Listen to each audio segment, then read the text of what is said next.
परश्या थांब जरा. आणि घागरीत लाव की. अवघडेला कॅप्टनला का तू कॅप्टनला पाणी बिणी पिऊ देशील का नाही मग?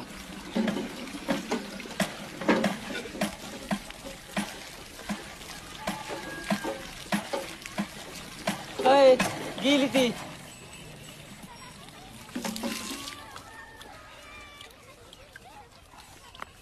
चल. तुला काय देत पाणी नव्हतं पहिला ओपनिंगला जा म्हणलं तू कुठे गेलता काय 7-8 झालं मागे गेलाय बळच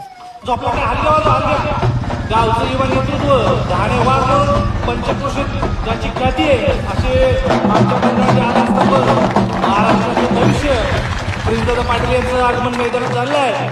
काय अजून त्याचं स्वागत करावं आणि आबांना मी विनंती करतोय की पॅव्हलियनमध्ये त्यांनी यावं, शिडीवरून चढून यावं. हे शिडी धरायचं